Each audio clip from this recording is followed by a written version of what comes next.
Fire was still breathing when the dragon reached the crash site. Metal lay torn open like bone, half buried in blackened earth. Smoke rolled low across the ground, carrying the sharp scent of burned oil and blood. The dragon's wings dragged as it landed, one torn badly enough that sparks still flickered along the broken edge. It should have turned away. It had already lost too much. But then it heard the sound, a cry. A small human. The dragon froze beneath the twisted wreckage, wrapped in torn cloth and ash. A human baby screamed into the smoke, its voice thin but alive. Flames crept closer, licking the ground with slow hunger. The dragon lowered its massive head, heat rippling from its breath, and stared at the child. Humans hunted dragons. Humans burned nests. Humans chained the old ones and called it justice. Yet this one was helpless. The dragon roared once, a sound of pain and fury, and lowered its body around the infant, curling its scorched wings to shield the child from the heat. Fire crawled across its scales. The dragon did not move. When the flames died, the baby still breathed. The dragon had a name once. In the old tongue it meant Skywatcher. In the new world it meant monster. It had been driven from the mountains. Its mate slain by ballista fire. Its clutch shattered in a single night of screaming. Its body was scarred, its flight broken, its hope long burned away, and now it held a human child against its chest.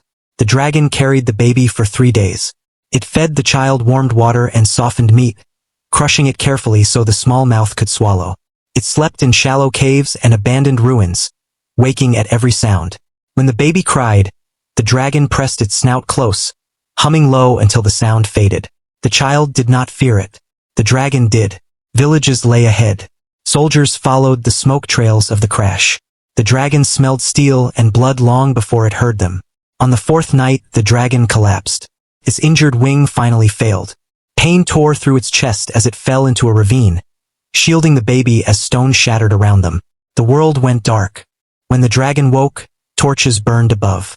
Men stood at the ravine's edge, armor marked with the king's crest, spears pointed down, bows drawn. One said, "The beast lives, and the child?" Another asked nothing, eyes fixed. The dragon pulled the baby closer, curling its body tighter. Despite the agony, its breath came ragged and hot, prepared to die. A woman stepped forward. She wore no armor, only travel-stained robes and a healer's satchel. Her eyes widened when she saw the baby nestled beneath the dragon's chin. "It didn't eat the child," she whispered. "Stand back," the captain ordered. "It's a trick." The baby reached out. Its tiny hand touched the dragon's scarred scale. The dragon did not move. Something broke in the woman's voice. "Save them." The captain hesitated. Orders were clear. Dragons were enemies. But the child was alive because of this one. "Bind it," he said at last. "And take the baby." The dragon roared, not in rage, but in terror. Chains bit into its limbs. The baby screamed as hands pulled it away. The dragon strained, fire flickering weakly from its mouth, then fading as pain overwhelmed it. The last thing it saw before darkness claimed it was the child's face, red with crying, reaching back. Days passed in iron and silence. The dragon was dragged to the capital, displayed in chains as proof of victory. Crowds gathered. Stones flew. Fear tasted like old blood in the air. The baby was gone, taken somewhere safe, they said, safe from the dragon. In the palace, the king watched with cold interest. A dragon that protects humans, he mused. How useful. The dragon was brought to the arena. The crowd roared for death.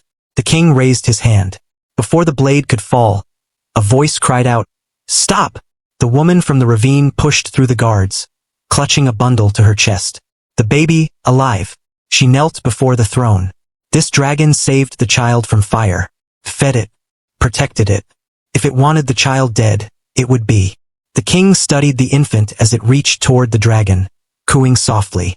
Silence spread through the arena. The dragon lifted its head, chains rattling.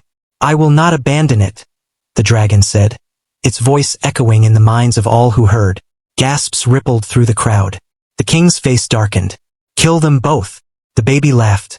The sound cut through fear like light. Just before the execution blade fell, the dragon spoke again, voice breaking. "I lost my own to your fire. I would not let this one burn." The crowd fell silent. The blade stopped. The healer wept openly. The king saw something shift in the people's eyes, not fear, but shame. Dragons began to circle the city, not in attack, but in witness. The chains shattered. The dragon rose, wounded but unbroken, and wrapped its body around the child one last time. The king fled. That day, the war ended without a final blow. Years later, a child would grow beneath open skies, guarded by fire and wing, and the dragon would learn that even in ash and ruin, something fragile could teach the strongest heart how to hope again. Please follow my channel for more videos. One click from you can change my life.